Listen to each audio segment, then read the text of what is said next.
นอข่าวภาคนี้โดยข้าพเจ้าสุทธิเกียรติทวีสุขพร้อมด้วยสุริวรรณผลเยี่ยมและรามภาษามือทั้งสองเสียงย่างเยย่างและศรีพจันทร์ทองจันทร์ท่านผู้ชมที่เคารพข่าวภาคคำในมื้อนี้ทำอิฐนี้ไปติดตามที่กองประชุมใหญ่ผู้แทนทั่วประเทศสมัยที่12ของพรรคประชาชนปฏิวัติลาวได้สืบต่อดำเนินเป็นวันที่2ด้วยบรรยากาศที่สำคัญและเป็นขีดหมายประวัติศาสตร์โดยเฉพาะเมนการป้อนปัดเลือกตั้งคณะบริหารงานศูนย์กลางพรรคสมัยที่12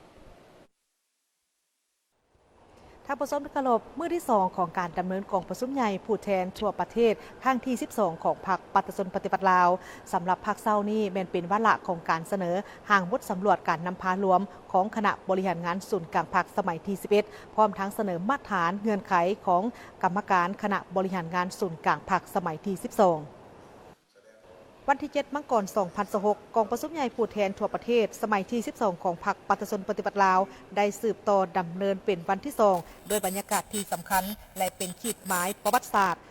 โดยพรรคเศร้าผู้แทนได้รับฟังบทสำรวจการนำพาและเสนอรายชื่อผู้สมัครภายใต้การเป็นประธานควบคุมกองประชุมของสหายไซสมพรพรหมวิหารกรรมการกรมการเมืองศูนย์กลางพรรคกองประชุมได้เริ่มต้นด้วยการแจ้งสารอวยพรจากบรรดาพรรคเพื่อนมิตรที่ได้ส่งมาอวยพรกองประชุมใหญ่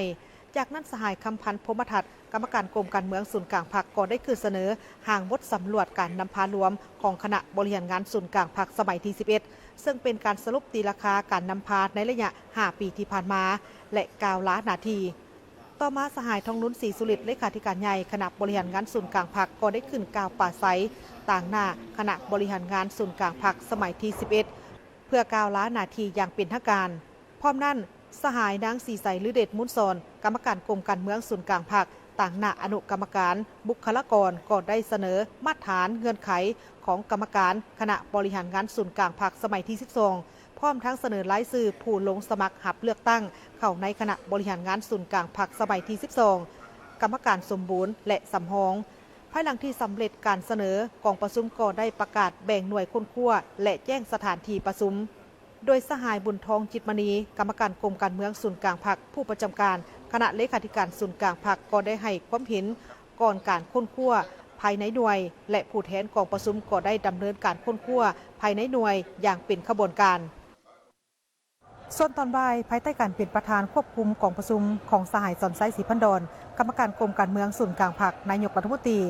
ผู้แทนกองประชุมใหญ่ได้ใช้สิทธิประชาธิปไตยปอนบัตรเลือกตั้งเอาคณะบริหารงานศูนย์กลางพรรคสมัยที่12ทั้งสมบูรณ์และสำรองซึ่งมีผู้สมัครหับเลือกตั้งคณะบริหารงานศูนย์กลางพรรคสมบูรณ์81สหายเลือกเอา73สหาย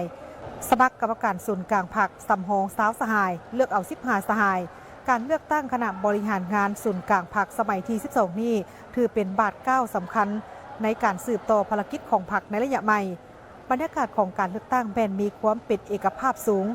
และเลือกได้ผู้ครบถ้วนมาตรฐานเงื่อนไขเข้าในคณะบริหารงานศูนย์กลางพรรคสุดใหม่ซึ่งจะประกาศรายชื่ออย่างเป็นทางการในวันที่8 มกราคมนี้สหายเลขาพรรครัฐมนตรีกระทรวงโยธาธิการและขนส่ง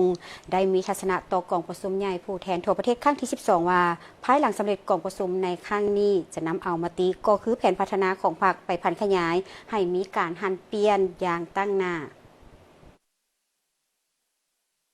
ในโอกาสเข้าร่วมกองประชุมใหญ่ผู้แทนทั่วประเทศครั้งที่12ของพรรคประชาชนปฏิวัติลาวสหายเล็กไหลศรีวิไลกรรมการศูนย์กลางเลขาคณะบริหารงานพรรครัฐมนตรีกระทรวงโยธาธิการและขนส่งได้ให้สัมภาษณ์ต่อสื่อมวลชนและมีทัศนะต่อกองประชุมใหญ่ผู้แทนทั่วประเทศครั้งที่12นี้ว่าการดำเนินกองประชุมครั้งนี้เป็นเหตุการณ์ทางประวัติศาสตร์ที่สำคัญที่สุดของชาติและรู้สึกภาคภูมิใจและเป็นเกียรติอย่างสูงที่ได้เข้าร่วมกองประชุมใหญ่ในครั้งนี้ต่างหน้าให้องค์คณะพรรคที่เป็นตัวแทนให้แก่สมาชิกพรรคคงเขตโยธาธิการและขนส่งที่เข้าร่วมกองประชุมครั้งนี้พอกองประชุมครั้งนี้5ปีจัดขึ้นครั้งหนึ่งและเป็นเหตุการณ์การเมืองของพรรคเฮาที่ตีราคาการชี้นำพาของพรรคและวางคาดหมายในต่อหน้าเพื่อสร้างการหันเปลี่ยนเพื่อยกสูงการพัฒนาในต่อหน้าให้มีอันพ้นเด่นอันใหม่เพื่อนำพาประเทศชาติก้าวขึ้นอย่างเข้มแข็งในแต่ละระยะข้าพเจ้าผ่านรับฟังโครงการการเมืองของพรรคและก็ผ่านทางรายงานการเมืองแผนพัฒนาเศรษฐกิจสังคมข้าพเจ้ารู้สึกว่าก็มีหลายอันที่มีลักษณะผลเด่นดีราคาผลในระยะ5 ปีผ่านมาและก็ทิศทางแผนการในตัวหน้ามีลักษณะเป็นลักษณะจุดซุ้มมีลักษณะบุกทะลุ จิตใจสร้างการหันเปลี่ยนอย่างแข็งแกร่งแท้โดยเฉพาะยิ่งอยู่ในเวียกยตคก็มีอยู่ใน7เวียกจุดซุ้มเวียกที่เป็นเศรษฐกิจปลายแหลมในนั้นมีเวียกยตคเป็นเวียกหนึ่งการขนส่งการเสริมยุ่งเสริมจอดที่ว่าข้าพเจ้ารู้สึกว่าทิศนำในหาปีตัวนานมันได้เล่นหลายปัญหาโดยเฉพาะอยู่ในคำขวัญของพรรคก็เป็นเพิ่มทวีการชี้นำการนำพาของพรรคอย่างนักแน่นเข้มแข็งในตัวนานี้ที่ว่าอย่างแข็งแรงกว่าเก่าแต่การนำพาของเวียงงานเศรษฐกิจก็เช่นกันคิดว่าจะเป็นกลไกก็นำพาที่กระตุ้นการพัฒนาการเปลี่ยนแปลงในการพัฒนาเศรษฐกิจนี่คือจะข้าพเจ้าเชื่อว่าจะมีหลายอันผลเด่นขึ้นในหาปีต่อหน้าผ่านการเข้าร่วมกองประชุมเห็นได้ว่ามีบรรยากาศคึกคืนหลายโดยเห็นได้จากคณะประธานกองประชุมก็คือผู้แทนที่เข้าร่วมกองประชุมที่จะคัดเลือกและใช้สิทธิ์เลือกเอาคณะพรรคสุดใหม่โดยเฉพาะแม่นเลือกเอาการนำของพรรคแต่ละขั้นพร้อมทั้งประกอบความเห็นและนำเอาทิศอันใหม่ไปผ่านขยายเข้าสู่การนำพาแต่ละของเขตเวียกงานโดยเฉพาะแม่นแขนงโยธาธิการและขนส่งซึ่งผ่านการรับฟังโครงการเมืองของพรรคหางรายงานแผนพัฒนาเศรษฐกิจสังคมเห็นว่าหลายอันมีลักษณะพ้นเด่นในการตีราคาในตลอดระยะ5 ปีผ่านมาก็คือทิศทางแผนพัฒนา5 ปีต่อหน้าเป็นลักษณะจุดซุ้มมีลักษณะบุกทะลุสร้างการหันเปลี่ยนแทศโดยเฉพาะอยู่ในของเขตโยธาธิการและขนส่งมีอยู่ใน7เวียกจุดซุ้มเวียกที่เป็นปลายแหลมการแสดงความดีใจกับฝากบรรดาท่านและก็ท่านผู้ชมผู้ฟังที่ได้รับเกียรติติดตามทางโทรภาพแห่งชาติก็บางว่าผ่านกองประชุมใหญ่ในครั้งนี้ข้าพเจ้าเชื่อว่าจะมีเห็นหลายอันเปลี่ยนแปลงโดยเฉพาะในโครงเขตยตคข้าพเจ้าก็เป็นเวียกงานหนึ่งเป็นเวียกปลายแหลมที่พวกเขากำลังมรสุมใส่แล้วก็พวกเขาก็ตั้งใจแต่พร้อมกันขี่ผ่อนพันขยายหลังจากสำเร็จกองประชุมใหญ่นี้เวียกงานยตคจะต้องเริ่มที่หัวที่รถเป็นใหม่งานเศรษฐกิจเป็นปลายแหลมเป็นเส้นเลือดในการกระตุ้นการพัฒนาคันว่าอยู่ไซมีเส้นทางไปหอดไปถึงมัดนี่ก็เห็นว่าบ่นั้นมีการพัฒนาแผนหาปีจะบรรลุตามจุดประสงค์ระดับขันหมายข้าพเจ้าหวังว่า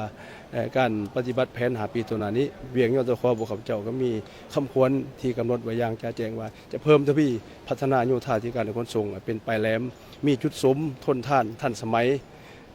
ปลอดภัยเสื่อมยุ่งเสื่อมจอดและยืนยง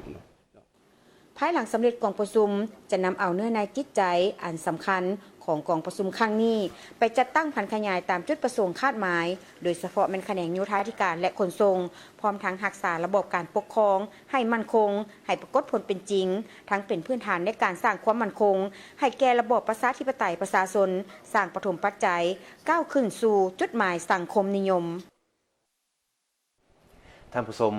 ภายใต้การนำพาซี่น้ำโดยโกงเด็ดขาดและหอบด้านของพรรคทันแถวกำลังป้องกันชาติได้มีการขยายตัวอย่างต่อเนื่องภายหลังสำเร็จกองประชุมใหญ่ในครั้งนี้แล้วจะนำผลสำเร็จของกองประชุมไปจัดตั้งผันขยายเข้าสู่ชีวิตตัวจริงในทันแถวกำลังป้องกันชาติในโอกาสเข้าร่วมกองประชุมใหญ่ผู้แทนทั่วประเทศครั้งที่12ของพรรคประชาชนปฏิวัติลาวสหายพลโทสายใจกรมสิทธิ์ห้องเลขาคณะพรรคกระทรวงป้องกันประเทศห้องรัฐมนตรีกระทรวงป้องกันประเทศหัวหน้ากรมใหญ่เสนาธิการกองทัพประชาชนลาวได้ให้สัมภาษณ์ว่าตนเองมีความรู้สึกเป็นเกียรติและภาคภูมิใจเป็นอย่างยิ่งที่ได้เป็นตัวแทนของบรรดาสหายสมาชิกพรรคในของเขตกำลังป้องกันชาติเข้าร่วมกองประชุมใหญ่ในครั้งนี้ซึ่งเป็นกองประชุมที่เป็นขีดหมายที่สำคัญที่แสดงให้เห็นถึงการเติบใหญ่ขยายตัวของพรรคเฮาในการนำพาประเทศชาติตลอด70 ปีผ่านมาทั้งเป็นผลสำเร็จในการสร้างสาพัฒนาประเทศชาติตลอด50 ปีกองประชุมในครั้งนี้เป็นกองประชุมที่มีความหมายสำคัญของพรรคของชาติที่จะได้รับรองเอาบรรดาเอกสารที่สำคัญต่างๆเป็นต้นแมนโครงการการเมืองฉบับที่3บทรายงานการเมืองและแผนพัฒนาเศรษฐกิจสังคม5 ปีครั้งที่10และแผนพัฒนาเศรษฐกิจสังคมแห่งชาติ5 ปี2026-2030ผ่านการรับฟังเห็นว่าภายใต้การนำพาซี่น้ำโดยโกงเด็ดขาดและรอบด้านของพรรคซึ่งมีคณะกรรมการป้องกันชาติป้องกันความสงบส่วนกลางเป็นผู้ซี่นำบัญชาโดยโกงบวกกับความเป็นเอกภาพสูงของคณะพรรคกระทรวงความพยายามบุกบืนสู่ซนของคณะพรรคแต่ละขั้นและการสนับสนุนจากบรรดาขนงการอ้อมข้างส่วนกลางองค์การปกครองท้องถิ่นประชาชนบรรดาเผ่าและการร่วมมือของประเทศเพื่อนมิตรยุทธศาสตร์ได้เหตุให้การจัดตั้งผันขยายมติกองประชุมใหญ่ครั้งที่11ของพรรคก็คือแนวทางป้องกันชาติได้รับการจัดตั้งปฏิบัติอย่างตั้งหน้า หาประกันให้ประเทศชาติมีเสถียรภาพทางด้านการเมืองอย่างหนักแน่นสังคมมีความสงบโดยพื้นฐานสร้างเงื่อนไขอำนวยความสะดวกให้แก่การพัฒนาเศรษฐกิจสังคมได้ดำเนินไปอย่างต่อเนื่องดำเนินกองประชุมใหญ่ในครั้งนี้มือนี้ก็เป็นมือที่2เรียกว่าเป็นมือที่มีความสำคัญและพวกเรายังจะได้สืบต่อปฏิบัติอีกในมือนี้และมืออื่นสนะทั้งหมดในกองประชุมในครั้งนี้ทั้งบทรายงานการเมืองและโครงการการเมืองถือว่ามีเนื้อในที่มีความสำคัญและเป็นทิศทางที่พวกเราจะต้องได้สืบต่อสู่ส่วนในการจัดตั้งปฏิบัติใน5 ปีข้างหน้าก็คืออีก30 ปีข้างหน้าเมื่อหอดปี2055ที่พักพวกเรามีอายุครบรอบ100 ปีสัญญาแนะนำตัวแทนของกำลังประกอบอาวุธโดยเฉพาะกองทัพก็ขอแสดงความขอบใจต่อพรรคที่ให้การสนับสนุนโดยเฉพาะการก่อสร้างกองทัพในตลอดระยะ70 กว่าปีที่ผ่านมาภายหลังสำเร็จกองประชุมใหญ่ครั้งนี้แล้วยังจะนำผลสำเร็จของกองประชุมไปจัดตั้งพันขยายเข้าสู่ชีวิตตัวจริงในทันแถวกำลังป้องกันชาติเพื่อเฮ็ดให้เกิดผลประโยชน์รวมของประเทศชาติและประชาชนโดยเฉพาะแม่นการแก้ไขชีวิตการเป็นอยู่ของประชาชนให้ดีขึ้นทั้งสืบต่อปรับปรุงเวียกงานก่อสร้างรากฐานการเมืองยกระดับความสามารถของพนักงานลงก่อสร้างรากฐานให้มีคุณภาพปรับปรุงเนื้อในและวิธีปฏิบัติตัวจริงให้สอดคล้องกับสภาพการและจุดพิเศษของแต่ละท้องถิ่นสุ่มใส่ปรับปรุงบรรดากิจการป้องกันชาติที่สร้างสำเร็จแล้วให้มีความแน่นหนาถาวรและสามารถนำใช้ได้อย่างมีประสิทธิผลเคียงคู่กันนั่นเพิ่มทวีเวียกงานการร่วมมือสากลในการเคลื่อนไหวต่อสู้สกัดกั้นต้านอาชญากรรมทางอินเทอร์เน็ตและอาชญากรรมไซเบอร์ให้แข็งแรงแน่นแฟ้นและมีประสิทธิผลสูงขึ้นสหายไม้ทองธรรมวงศาห้องเลขาคณะบริหารงานภาคห้องรัฐมนตรีกระทรวงการต่างประเทศได้ยกให้เห็นในระยะ5 ปีผ่านมาแขนงการต่างประเทศได้ทบทวนคืนผลการจัดตั้งปฏิบัติมติ 11 ของภาคพร้อมทางวางแผนการใน5 ปีต่อหน้าโดยเฉพาะการนำพาประเทศชาติก้าวไปตามเส้นทางสังคมนิยม11 ใน 5 ปีผ่านมาในโอกาสเข้าร่วมกองประชุมใหญ่ผู้แทนทั่วประเทศครั้งที่ 12 ของพรรคประชาชนปฏิวัติลาวสหายไหมทองธรรมวงศารองเลขาคณะบริหารงานพรรครองรัฐมนตรีกระทรวงการต่างประเทศได้ให้สัมภาษณ์ต่อสื่อมวลชนว่าผ่านมาแขนงการต่างประเทศได้จัดตั้งปฏิบัตินโยบายการต่างประเทศแห่งสันติภาพเอกราชมิตรภาพและการร่วมมือถึงแม้ว่าสภาพสากลในปัจจุบันจะมีความสับสนและผันแปรอย่างไววาแต่ได้พยายามสร้างสายผูกพันกับสากลเพื่อสร้างสภาพแวดล้อมที่เอื้ออำนวยให้การสร้างสรรค์พัฒนาประเทศชาติได้ผ่านการทบทวนมา3 รอบเนาะครั้งที่1ก็เป็น2018ซึ่งว่าพวกเขาสามารถผ่านได้อยู่2ดัชนีหมายและ2021พวกเขาก็ผ่านทั้ง3และพอ2024ก็แม่นพวกเขาก็สามารถผ่านบรรลุได้ทั้ง3คาดหมายหั่นเนาะฉะนั้นการผ่านทั้ง3คาดหมายบ่ว่าจะเป็นทางด้านรายรับต่อเฉลี่ยต่อหัวคนบ่ว่าจะเป็นการพัฒนาทางด้านทรัพย์สินมนุษย์หรือว่าความบอบบางทางด้านเศรษฐกิจและก็สิ่งแวดล้อมนี้อันนี้พวกเขาสามารถผ่านได้และในปี2026นี่เนาะพวกเขาก็จะเป็นองค์การสหประชาชาติก็จะประกาศสปปลาวนี้ออกจากสถานภาพประเทศโดยพัฒนาการนำพาประเทศชาติออกจากสถานภาพประเทศด้อยพัฒนาเป็นความมุ่งหวังของพรรครัฐและประชาชนลาวโดยได้วางแผนการและเป้าหมายแต่องค์การสหประชาชาติได้กำหนด3ดัชนีหมายต้นต่อในการวัดแทกคือรายรับแห่งชาติดัชนีทรัพย์สินมนุษย์ความอ่อนไหวทางด้านเศรษฐกิจและสิ่งแวดล้อมโดยการนำของกระทรวงการต่างประเทศพร้อมแล้วที่จะนำเอาเนื้อในจิตใจของกองประชุมครั้งนี้นำไปพันขยายในขอบเขตที่ตนเองรับผิดชอบประชุมใหญ่ผู้แทนทั่วประเทศครั้งที่ 12 ของพรรคเป็นขีดหมายที่สำคัญต่อการขยายตัวของพรรคในเวียกงานสาวหนุ่มประชาชนปฏิวัติลาว ในโอกาสกองประชุมใหญ่ผู้แทนทั่วประเทศครั้งที่ 12 ของพรรคปัตตชนปฏิบัติลาวสหายทองลีศรีสุริตเลขาคณะบริหารงานศูนย์กลางสาวหนุ่มปัตตชนปฏิบัติลาวได้ให้สัมภาษณ์ต่อสื่อมวลชนว่ากองประชุมที่มีความหมายสำคัญของพวกเขาได้รับร้องเอาบรรดาเอกสารที่สำคัญต่างๆเป็นต้นได้รับฟังการเสนอโครงการการเมืองฉบับที่ 3 ของสหายเลขาธิการใหญ่บทรายงานการเมืองและแผนพัฒนาเศรษฐกิจสังคม5 ปีครั้งที่ 10 ของท่านนายกรัฐมนตรีซึ่งพวกเขาได้รับรู้และเข้าใจได้ว่าตลอดระยะของการสร้างสรรค์พัฒนาประเทศชาติสาวหนุ่มเยาวชนได้เป็นกำลังแห่งหนึ่งในการประกอบส่วนเข้าในทุกขบวนการและจะสืบต่อประกอบส่วนเข้าในขบวนการให้ได้อีกในระยะใหม่ในต่อหน้าผ่านการรับฟังการรายงานแผนพัฒนาเศรษฐกิจสังคมแห่งชาติ5 ปี 2016 ถึง 2030 เห็นว่ายุทธศาสตร์การพัฒนาทรัพยากรมนุษย์เป็นยุทธศาสตร์หนึ่งที่มีความหมายสำคัญในการกำหนดทิศทางอนาคตของชาติก็คือผู้สืบทอดภารกิจของพรรคเห็นว่าประเทศลาวยังมีสิ่งท้าทายเพราะว่าอัตราการปะละการเรียนของนักเรียนในชั้นประถมและมัธยมคุณภาพการเรียนการสอนแม้นยังบ่ทันสูงส่งผลเฮ็ดให้ระดับสีมือการสร้างสีมือแห่งงานยังมีความจำกัดเฮ็ดให้อัตราการว่างงานมีสูงโดยเฉพาะแม่นในวัยหนุ่มฉะนั้นทิศทางแผนการของรัฐบาลก็ได้มีแผนที่ชัดเจนในแต่ละด้านโดยเฉพาะอัตราปละการเรียน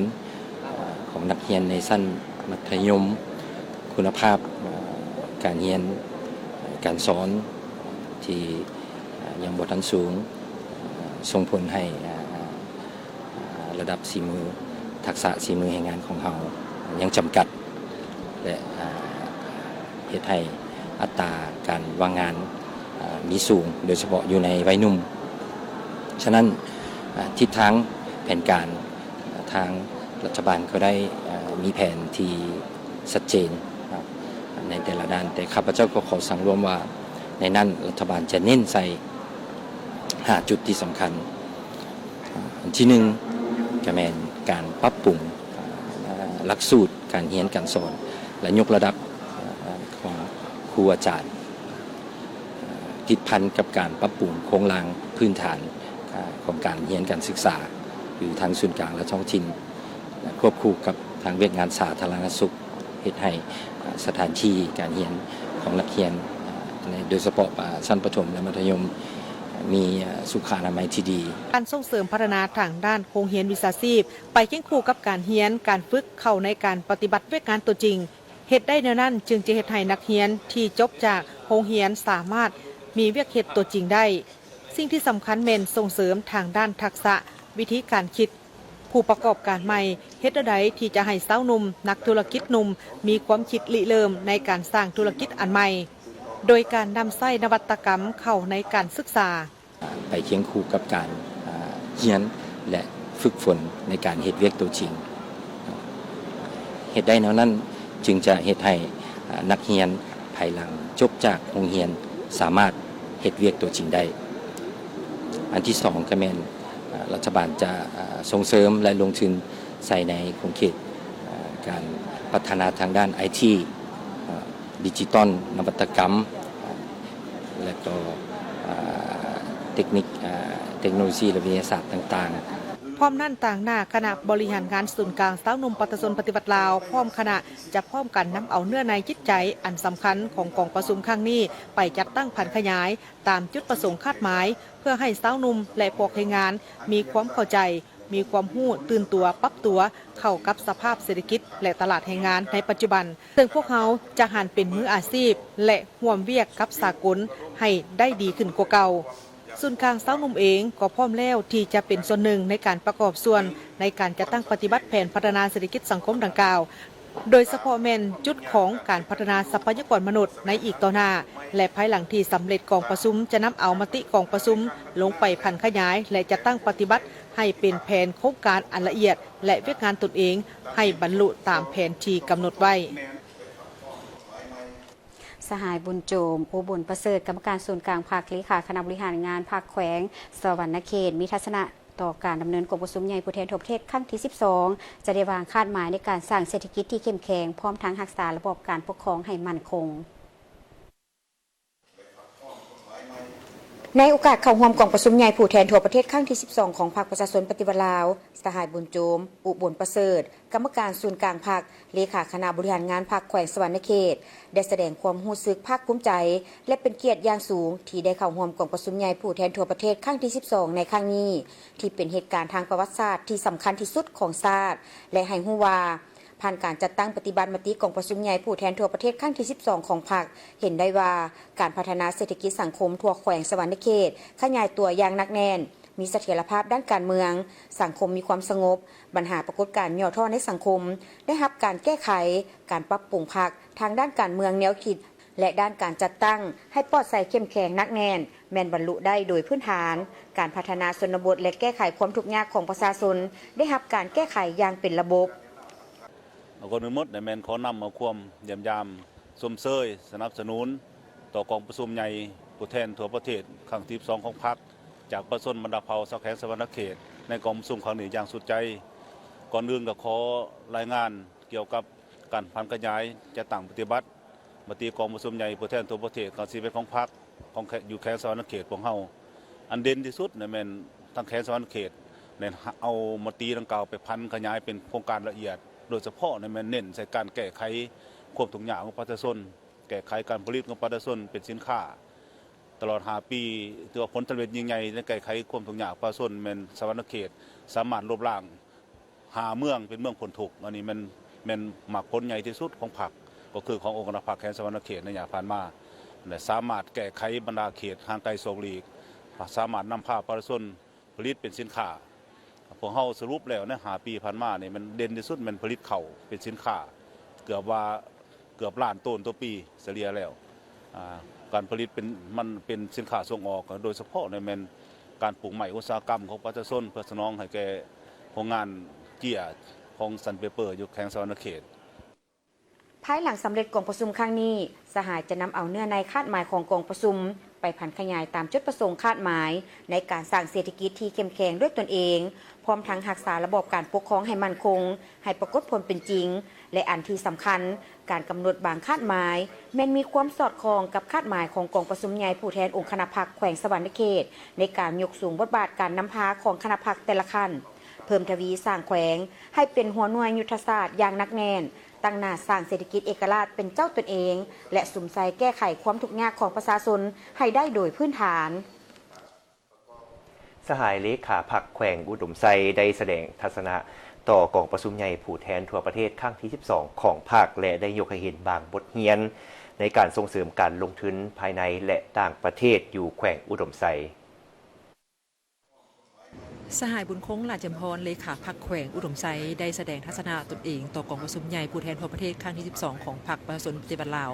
กองประชุมใหญ่ครั้งนี้เป็นกองประชุมที่สำคัญโดยได้เป็นเอกภาพต่อกับโครงการการเมืองหลักการแรงงานการเมืองและแผนพัฒนาเศรษฐกิจสังคมและเห็นได้ถึงความมุ่งหวังของปวงชนทั้งชาติที่ให้ความสำคัญต่อกับกองประชุมครั้งนี้ผ่านการเข้าร่วมแล้วก็ดำเนินกองประชุมใหญ่ครั้งที่ 12 ของพรรคในครั้งนี้ก็เห็นได้ว่าเนาะบรรยากาศภายในกองประชุมก็คือผู้แทนกองประชุมก็ล้วนแล้วแต่เบิกบานมวลซื่นเนาะจะตั้งปฏิบัติหน้าที่ของตัวเองเป็นอย่างดีและพร้อมกันเดียวกันนี้ก็เห็นได้ว่าบรรยากาศทั่วพรรคทั่วรัฐทั่วปวงชนลาวทั้งชาติกำลังเลี้ยวเบิ่งมุ่งหวังเข้ามาสู่กองประชุมกำลังใจจดใจจ่อเนาะต่อกับเนื้อในก็คือผลการเลือกตั้งคณะบริหารงานศูนย์กลางพรรคในสมัย 12 นี้ที่กำลังใจจดใจจ่ออยู่เนาะสันข้าพเจ้าเสื่อมมั่นว่าเนาะบรรดาประชาชนบรรดาเผ่าก็คือพนักงานทหารตำรวจสมาชิกพรรคพวกเราจะได้ฝากความหวังอันแห่งกามาสู่กองประชุมเพื่อจะนำพาประเทศชาติก็คือพัฒนาแขวงพวกเราใน5 ปีต่อหน้าในนามส่วนตัวข้าพเจ้าก็เห็นได้ว่าผลสำเร็จกองประชุมครั้งนี้เนาะจะนำเอามากผลอันใหญ่หลวงมาสู่ประเทศชาติก็คือพ่อแม่ประชาชนพวกเราหวังว่ากองประชุมพวกเราในครั้งนี้จะบรรลุไปด้วยผลสำเร็จอันจบงามพร้อมนี้สหายเลขาพรรคแขวงอุดมไซยังได้ยกให้เห็นบางบทเรียนที่มีการส่งเสริมการลงทุนภายในและต่างประเทศอยู่แขวงอุดมไซโดยอิงไซที่ตั้งจุดพิเศษและท่าแหงของแขวงที่เป็นใจกลางทางผ่านเสื่อมจอดเสื่อมต่ออยู่บรรดาแขวงภาคเหนือ ของลาวและสาธารณรัฐประชาชนจีนในกองประชุมใหญ่ครั้งที่9ขององค์คณะพรรคแขวงได้มีการกำหนดวิสัยทัศน์ยุทธศาสตร์และแผนการพัฒนาแขวงอุดมไซใน5 ปี 2021-2025 ตามทิศที่ใจกลางคือใจกลางทางด้านป้องกันชาติป้องกันความสงบใจกลางทางด้านเศรษฐกิจใจกลางทางด้านวัฒนธรรมสังคมและใจกลางทางด้านการบริการการท่องเที่ยวโดยเฉพาะเป็นด้านเศรษฐกิจโดยได้มีกำหนดจุดสุมพัฒนา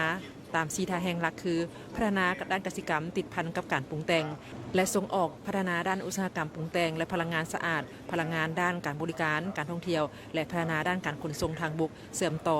เส้นทางรถไฟลาวจีนถือว่าผ่านการรับฟังผ่านการค้นคว้าเนื้อในแนวทางการเมืองก็คือแผนพัฒนาเศรษฐกิจสังคมที่ได้รับรองจากกองประชุมใหญ่ครั้งที่12ของพรรคในครั้งนี้เนาะก็เห็นได้ว่ามีหลายเวียกงานหลายแขนงการถือว่าค่อนข้างอุดมสมบูรณ์ละเอียดจะแจ้งเนาะซึ่งในนี้พวกเราในฐานะเป็นการนำขั้นท้องถิ่นจะนำเอาเนื้อในจิตใจของกองประชุมนี้โดยเฉพาะก็เป็นโครงการการเมืองรายงานการเมืองและแผนพัฒนานี้ไปพันขยายจัดตั้งปฏิบัติอยู่ท้องถิ่นแขวงอุดมไซพิเศษก็เป็นสู่ส่วนจัดตั้งปฏิบัติเวียกงานโครงเขตเศรษฐกิจสังคมคืออุดมไซพวกเรานี้เป็นแขวงที่ตั้งอยู่ใจกลางของบรรดาแขวงภาคเหนือเนาะซึ่งในนี้พวกเราก็ได้กำหนดพัฒนาอุดมไซนี้ให้เป็นใจกลางแขวงของบรรดาแขวงภาคเหนือซึ่งจะซุ่มใส่พัฒนาเศรษฐกิจติดพันกับแนวทางรถไฟในนี้จะซุ่มใส่พัฒนาตาม4 ท่าแห่งหลักของแขวงเนาะภายหลังสำเร็จกองประชุมใหญ่ผู้แทนทั่วประเทศครั้งที่22ของพรรคประชาชนปฏิวัติลาวต่างหน้าคณะพรรคแขวงอุดมไซจะนำเอามติของกองประชุมใหญ่ครั้งนี้นำไปจัดตั้งผันขยายเข้ามาพัฒนาแขวงอุดมไซใน5 ปีต่อหน้า 2026-2030 โดยเฉพาะเป็นการลงทุนภาคเอกชนภายในและต่างประเทศให้ได้ประมาณ 9,000 ตึกกว่ากีบขึ้นไปกว่าเอา60 ส่วนห้อยของการลงทุนรวมและเวียกงานอื่นๆท่านผู้ชมตอนนี้จะพักก่อนหลังจากเคารพธงชาติกลับมาติดตามรับชมข่าวภาคค่ำได้ตื่นอีก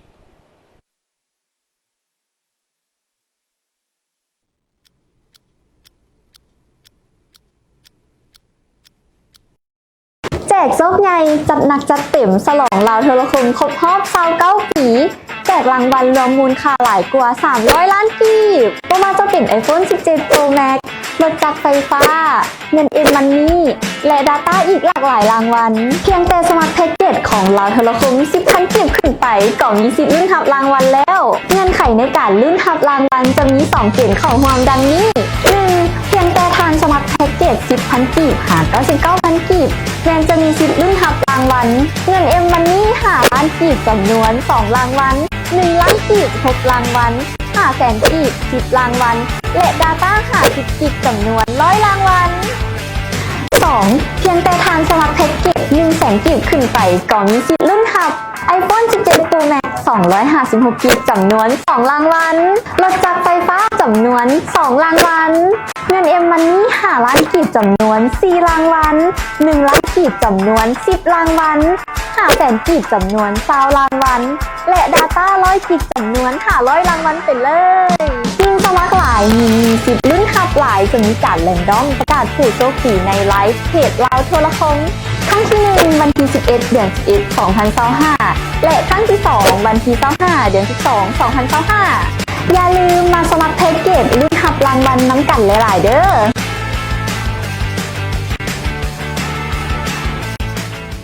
ยินดีต้อนรับทุกท่านเข้าสู่สถาบันการเงินจุลภาคที่รับเงินฝาก SSB จำกัดฝากเงินกับพวกเขาปลอดภัยมั่นใจผลตอบแทนสูงพวกเขาบริการเงินฝากประหยัดเงินฝากกระแสรายวันเงินฝากมีกำหนดให้อัตราดอกเบี้ยสูงและฟรีค่าธรรมเนียมสำหรับเปิดบัญชีใหม่หากท่านต้องการแหล่งทุนหมุนเวียนที่จะสร้างเศรษฐกิจครอบครัวพวกเขาพร้อมให้บริการเงินกู้ที่ท่านสามารถหาแหล่งทุนได้ง่ายและอัตราดอกเบี้ยที่เหมาะสมสอบถามข้อมูลเพิ่มเติมได้ที่เบอร์ 020-588-198 หรือ 020-588-2898 Facebook สถาบันการเงินจุลภาคที่รับเงินฝาก SSB จำกัดเว็บไซต์ ssbmicrofinance.com สถาบันการเงินจุลภาคที่รับเงินฝาก SSB จำกัดใส่ใจธุรกิจชีวิตมั่นคงเปิดบริการแล้วปั๊มน้ำมันสีสมบัติบริการหากท่านคิดหาปั๊มน้ำมันที่มีคุณภาพคิดหาปั๊มน้ำมันสีสมบัติบริการซึ่งเป็นปั๊มน้ำมันที่ทันสมัยครบวงจร ทุ่งชาติลาวเป็นสัญลักษณ์แห่งสาธารณรัฐประชาธิปไตยประชาชนลาวสันติภาพเอกราชประชาธิปไตยเอกภาพวัฒนถาวร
ตอนรับทานเข้าสู่การรายงานสดข่าวภาคค่ำระยะที่ 2 จากห้องข่าวโทรภาพแห่งชาติลาวและอย่างนี้ไปติดตามที่โทรเลขไหวพรจากสหายดิมิตรีเมดเวเดฟประธานพรรครัสเซียเอกภาพถึงสหายทองลุ้นศรีสุริตเลขาธิการใหญ่คณะบริหารงานศูนย์กลางพรรคประชาชนปฏิบัติลาวประธานประเทศแห่งสาธารณรัฐประชาธิปไตยประชาชนลาวข้าพเจ้าขอแสดงความสมเสยอย่างสุดอกสุดใจเนื่องในโอกาสไขกองประชุมใหญ่ผู้แทนทั่วประเทศครั้งที่ 12 ของพรรคประชาชนปฏิบัติลาวและเชื่อมั่นว่ามติที่ได้รับร้องเอาจากผลของกองประชุมใหญ่ครั้งนี้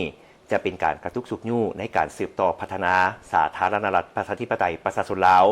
พร้อมทั้งเป็นการเสริมสร้างความเข้มแข็งให้แก่บทบาทของพรรคประชาชนปฏิบัติลาวในเวทีสากลสองประเทศพวกเขามีสายพัวพันมิตรภาพที่แน่นแฟ้นมาแต่ดุนนานซึ่งเป็นปัจจัยที่สำคัญสำหรับการปรึกษาหารือทางด้านการเมืองอย่างตั้งหน้ารวมทั้งการเสริมขยายการพัวพันทางด้านธุรกิจและด้านมนุษยธรรมข้าพเจ้าหวังว่าสายพัวพันที่ต่างฝ่ายต่างได้รับผลประโยชน์ร่วมกันจะสืบต่อพัฒนาก้าวเข้าสู่ล่วงลึกอย่างต่อเนื่องในขอบ2ฝ่ายและหลายฝ่ายรวมทั้งขอบการร่วมมือระหว่างรัสเซียและอาเซียนในฐานะที่เป็นส่วนหนึ่งที่สำคัญของการเป็นคู่ร่วมมือยุทธศาสตร์ระหว่าง2รัฐบาลนครหลวงมอสโกและนครหลวงวิงจันทร์การพัวพันระหว่างพรรครัสเซียเอกภาพและพรรคประชาชนปฏิบัติลาวสืบต่อเข้มแข็งอย่างต่อเนื่องบรรดาข้อกำหนดของ2พรรคได้รับการเสริมขยายและปรึกษาหารือกันอย่างใกล้ชิดในปัญหาที่2ฝ่ายมีความสนใจร่วมกันรวมทั้งการต้านทุกการเคลื่อนไหวของลัทธิลาเมืองขึ้นแบบใหม่ในสมัยใหม่ข้าพเจ้าขออวยพรให้ผู้แทนกองประชุมใหญ่ทั้งหมดจงมีผลสำเร็จอันจบงามและอวยพรให้สหายทองลุ้นศรีสุริตจงมีสุขภาพแข็งแรงและพลานามัยสมบูรณ์คณะบริหารงานส่วนกลางพรรคประชาชนกัมพูเชียได้ส่งโทรเลขอวยพรถึงกองประชุมใหญ่ผู้แทนทั่วประเทศครั้งที่ 12 ของพรรคประชาชนปฏิบัติลาวเนื่องในโอกาสอันสง่าราศีของการดำเนินกองประชุมใหญ่ผู้แทนทั่วประเทศครั้งที่ 12 ของพรรคประชาชนปฏิบัติลาวที่จัดขึ้นระหว่างวันที่ 6-8 มังกร 2026 นี้คณะบริหารงานส่วนกลางพรรคประชาชนกัมพูเชียมีความปิติสมซื่นเป็นอย่างยิ่งและขอส่งคำสมเสยอันอบอุ่นและจริงใจที่สุดมายังคณะบริหารงานส่วนกลางพรรคประชาชนปฏิบัติลาวคณะบริหารงานส่วนกลางพรรคประชาชนกัมพูเชียขอแสดงความสมเสยและตีราคาสูงต่อบรรดาผลสำเร็จอันใหญ่หลวงในโครงเขตเวียกงานที่ภาครัฐและประชาชนลาวญาติมาได้และจัดตั้งปฏิบัติอย่างมีไสตามมติของกองประชุมใหญ่ผู้แทนทั่วประเทศครั้งที่ 11 ของพรรคประชาชนปฏิบัติลาวในระยะผ่านมาพวกข้าพเจ้าเชื่อมั่นอย่างหนักแน่นว่าภายใต้การนำพาอันสลาดซองใสและกล้าแกนของพรรคประชาชนปฏิบัติลาวโดยมีสหายทองลุ้นศรีสุริตเป็นเลขาธิการใหญ่ประชาชนลาวบรรดาเผ่าจะสืบต่อยอดได้ผลสำเร็จใหม่ในการพัฒนาเศรษฐกิจสังคมเพื่อยกสูงชีวิตการเป็นอยู่ของประชาชนก็คือบทบาทและอิทธิพลของลาวให้สูงเด่นขึ้นในเวทีภาคพื้นและสากลอย่างบ่หยุดยั้ง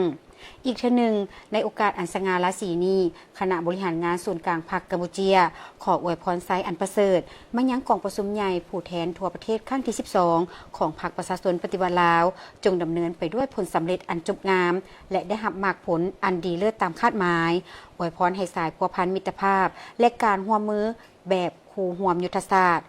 รอบด้านมั่นคงยาวนานระหว่างสองพรรคของพวกเขาจงได้รับการเสริมขยายและแน่นแฟ้นยิ่งขึ้นสหายห้องเลขาพรรคแขวงประธานคณะกรรมการปกครองแขวงอัตตปือได้ให้ทัศนะต่อกองประชุมในครั้งนี้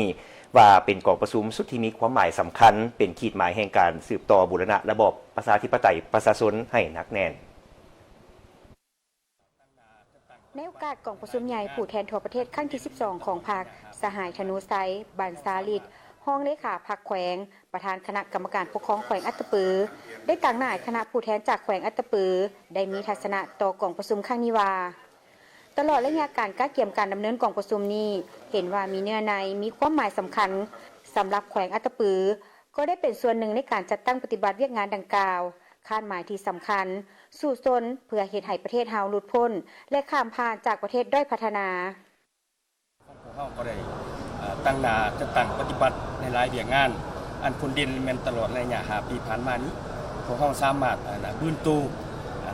สร้างรายรับให้ได้เกินแผนทุกๆปีพิเศษเฉพาะปีนี้มันสามารถเกินดุลไปแล้วประมาณ 80% ของแผนที่วางไว้สำหรับการแบ่งความรับผิดชอบในหน้าที่การงานในตามเงื่อนไขสภาพการใหม่เอาเป็นตุนระหว่างสหายเลขาพรรคแขวงและก็ประธานปกครองแขวงนี้ในความเป็นจริงผ่านมาพวกเฮาก็ได้มีการแบ่งความรับผิดชอบกันแล้วที่อื่นว่าเจ้าแขวงห้องเจ้าแขวง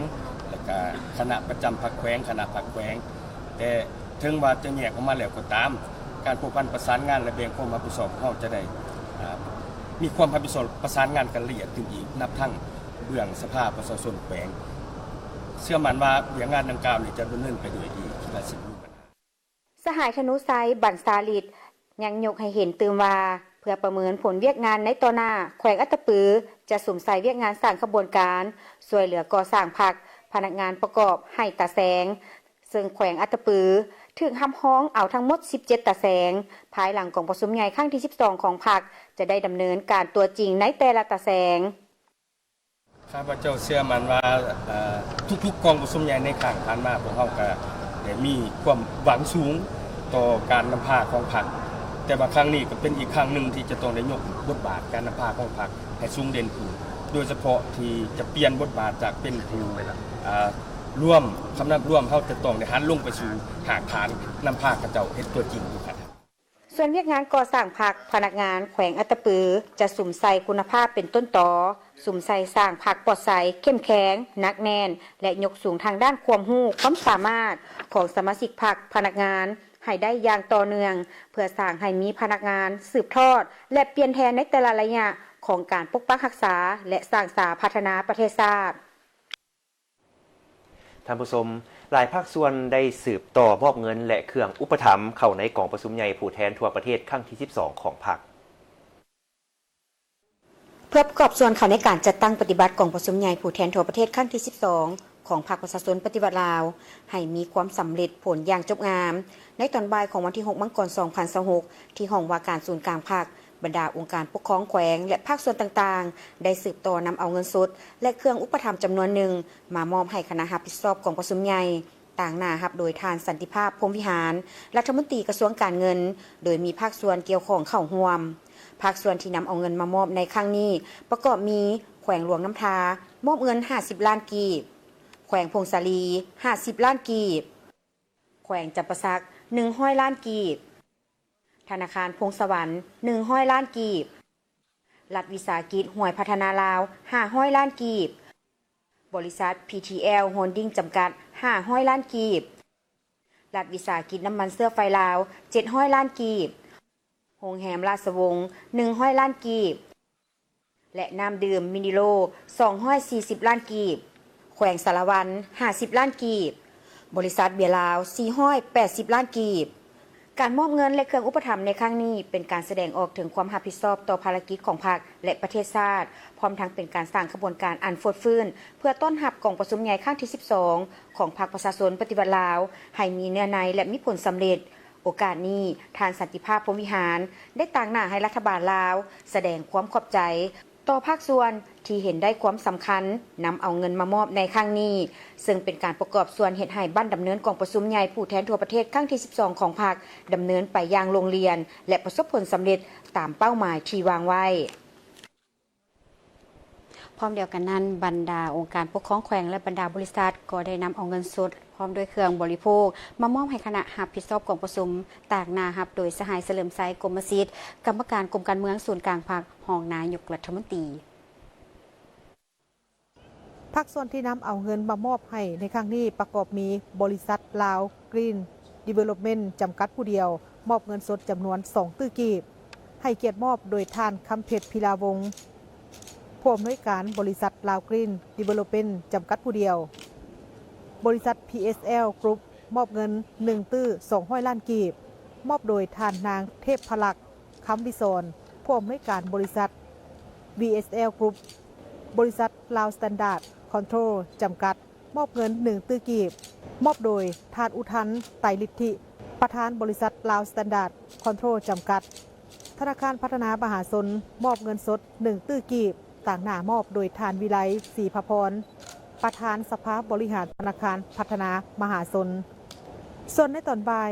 สหายสันติภาพพรหมวิหารกรรมการส่วนกลางพรรคเลขาคณะบริหารงานพรรครัฐมนตรีกระทรวงการเงินต่างนายแก่ทางคณะรับผิดชอบกองประชุมใหญ่ผู้แทนทั่วประเทศครั้งที่ 12 ของพรรครับเงินอุดหนุนจากทางองค์การปกครองนครหลวงวิจันทร์มูลค่า220 ล้านกีบแขวงขมวนมอบเครื่องบริโภคและเงินสด213 ล้านกีบบริษัทไซเซฐามูลค่า200 ล้านกีบแขวงบริคำไซ100 ล้านกีบแขวงบ่อแก้ว70 ล้านกีบแขวงหัวพัน50 ล้านกีบการมอบเงินและเครื่องอุปถัมภ์ในครั้งนี้แม้นเป็นการแสดงถึงความรับผิดชอบต่อภารกิจของพรรคและประเทศชาติพร้อมทั้งเป็นการสร้างขบวนการเพื่อต้อนรับกองประชุมใหญ่ครั้งที่ 12 ของพรรคประชาชนปฏิบัติลาวให้มีเนื้อในและมีผลสำเร็จในโอกาสนี้คณะรับผิดชอบได้ต่างนายแก่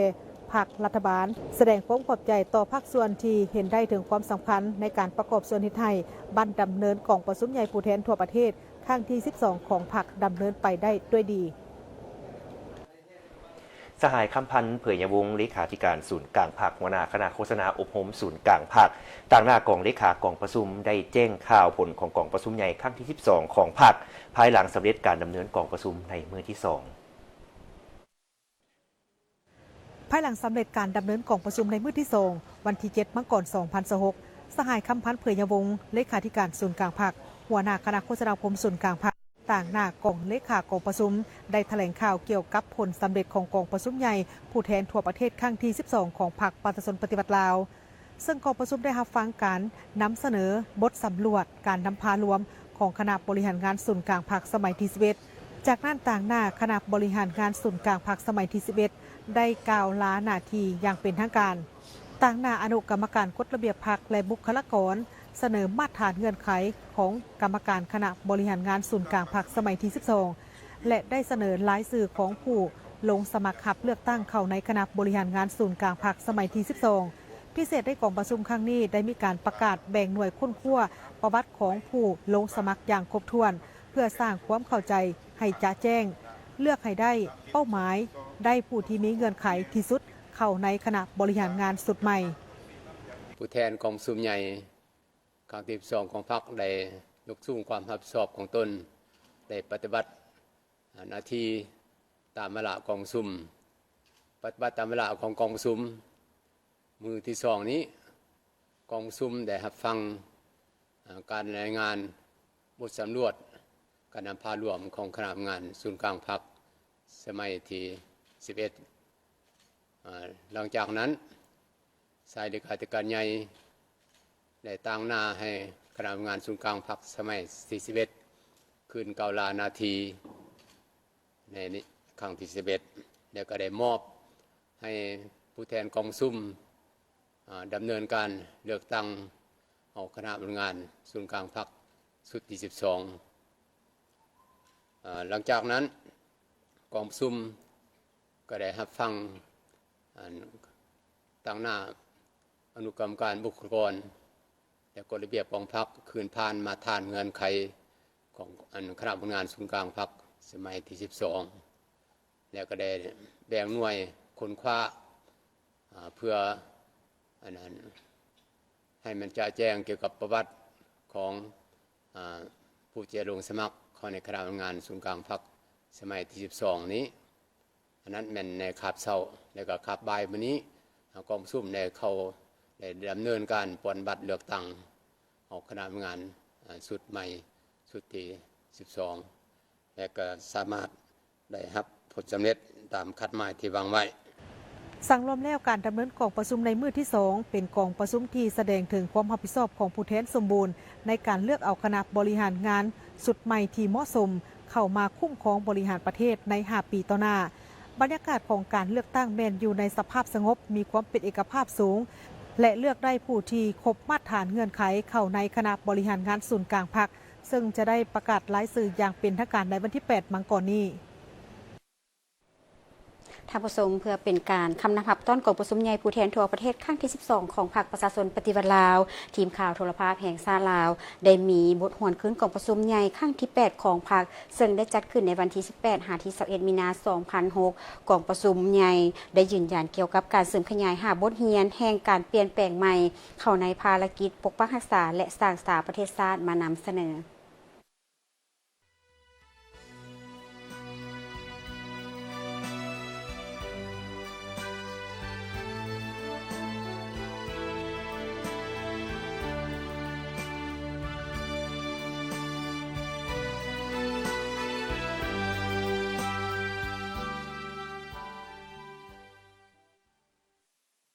ก องประชุมใหญ่ครั้งที่8ของพรรคได้ดำเนินแต่วันที่18ถึงวันที่21มีนาคม 2006ที่นครหลวงวิจันทร์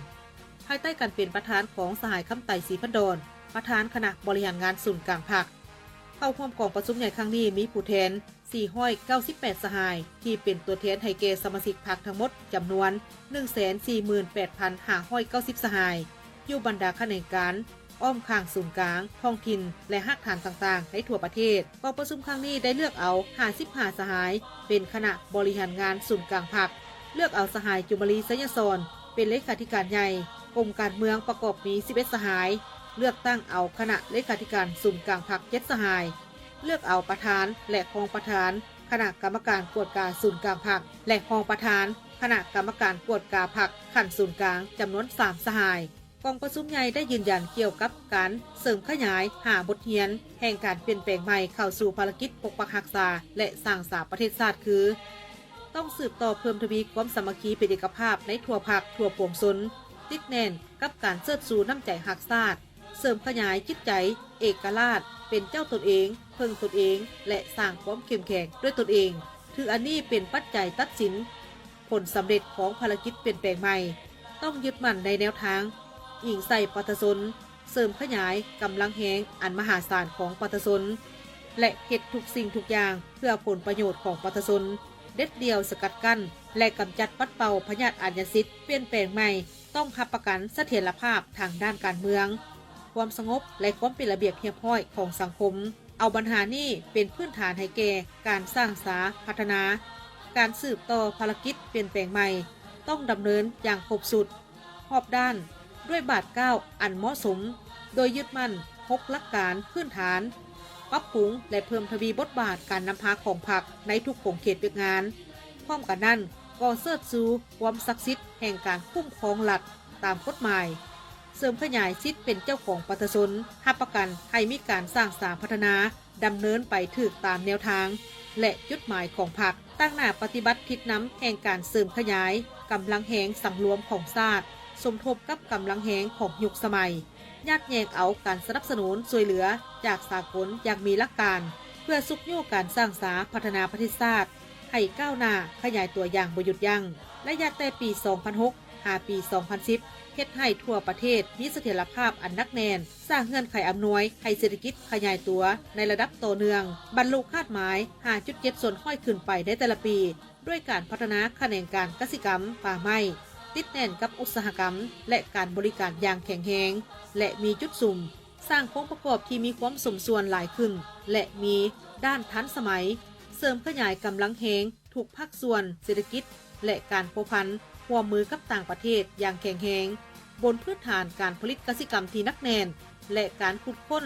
จากแขนงการที่เป็นทะแหงอย่างมีประสิทธิผลนั้นการทางป่าเฮ็ดไร่ปลูกข้าวต้องยุติอย่างสิ้นเชิงโดยมีอาชีพใหม่เปลี่ยนแผนที่มั่นคงครอบครัวที่ทุกข์ยากได้รับการแก้ไขโดยพื้นฐานชีวิตการเป็นอยู่ทางด้านวัตถุและวัฒนธรรมของประชาชนได้รับการปรับปรุงและยกสูงขึ้นตื่มรายได้เฉลี่ยอยู่ในระดับ$800ต่อคนต่อปีพร้อมนั้นสู่ชนปฏิบัติ7ทิศทางหน้าที่รวมดังนี้เพิ่มทวีความสามัคคีเป็นเอกภาพภายในพรรคและความเป็นปึกแผ่นในทั่วปวงชนขุดค้นความอาจสามารถบ่มซ่อนอยู่ภายในประเทศอย่างสุดขีดโดยอิงใส่คนลาวและทรัพยากรของชาติที่เฮามีสมทบกับการเป็นเจ้าการในการยัดแยงเอาการร่วมมือจากภายนอกเพิ่มทวีการพัวพันร่วมมือกับบรรดาประเทศเพื่อนมิตรยุทธศาสตร์ขยายกำลังการผลิตติดพันกับการสร้างและปรับปรุงการพัวพันการผลิตให้สอดคล้องด้วยการเสริมขยายกำลังแหงและคุณประโยชน์ของทุกภาคส่วนเศรษฐกิจไปเคียงคู่กับการปรับปรุงและก่อสร้างภาคส่วนเศรษฐกิจของรัฐและภาคส่วนเศรษฐกิจร่วมมือกับประชาชนให้เติบใหญ่เข้มแข็งขึ้นเพื่อเป็นหลักแหล่งตั้งหน้าส่งเสริมเศรษฐกิจครอบครัวเศรษฐกิจครอบครัวธรรมดาเศรษฐกิจครอบครัวแบบเปิดกว้างเพื่อยกระดับรายได้และชีวิตการเป็นอยู่ของประชาชนให้ดีขึ้นไปพร้อมๆกับการลงทุนเป็นโครงการ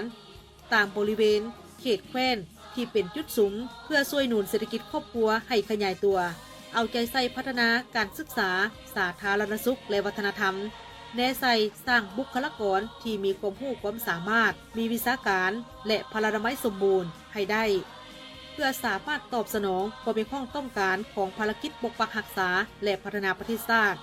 สืบต่อปรับปรุงระบบการเมืองสร้างพรรคให้ปลอดภัยเข้มแข็งและนักแน่นศึกษาอบรมและบำรุงทันแถวสมาชิกพรรคให้เป็นแบบอย่างน้ำหน้าในการปฏิบัติหน้าที่เวียกงานและการดำรงชีวิตที่สดใสก้าวหน้าดำเนินเวียกงานก่อสร้างรากฐานให้ได้ดีด้วยการดำเนินมาตรการหั่นเวียกหั่นกำลังพนักงานพาหนะทุนหอนลงสู่รากฐานลงถึงประชาชนศึกษาอบรมจัดตั้งและนำพาประชาชนปฏิบัติเวียกงานต่างๆด้วยความตื่นตัวเป็นเจ้าการ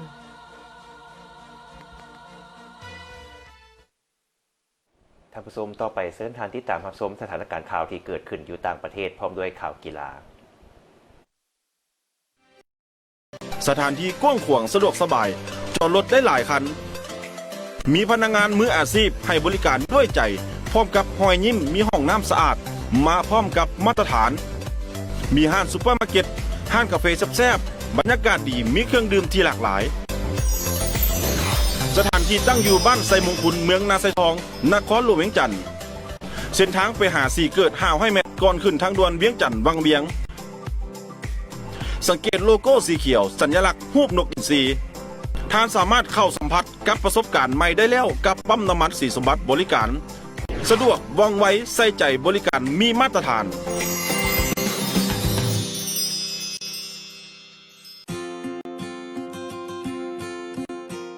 วังเวียงมวลเสน่ห์แห่งแหล่งท่องเที่ยวแขวงเวียงจันทน์ซึ่งมีสถานที่ท่องเที่ยวที่เป็นเอกลักษณ์เป็นสถานที่พักผ่อนหย่อนใจของไผ่หลายๆคนถ้าท่านมีแผนจะเดินทางไปท่องเที่ยววังเวียงพวกเขาขอแนะนำโรงแรมสีสมบัติพลาซ่าสถานที่พักผ่อนบ่ไกลจากในเมืองมีบอนจอดรถกว้างขวางมีสระลอยน้ำมีห้องพักหลายระดับบ่ว่าจะเป็น VIP Suite หรือ King Suite ราคาเป็นกันเองนอกจากนั้นยังมี Deluxe Family Deluxe Twin Deluxe King ห้อง Superior ห้อง Standard Double ห้อง Standard Family ที่สำคัญยังมีห้องประชุมสัมมนาที่กว้างใหญ่พร้อมเครื่องบริการครบสุดสถานที่ตั้งอยู่บ้านเวียงแก้วเมืองวังเวียงแขวงเวียงจันทน์ห้องสะอาดบรรยากาศดีเตียงใหญ่สมใจบอนจอดรถกว้างใหญ่ต้องโรงแรมสีสมบัติพลาซ่า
ล์ความเป็นยุโรปมีหลากหลายเมนูตามสั่งไม่ค่อยบริการทานมีทั้งอาหารแบบลาวๆและอาหารแบบยุโรป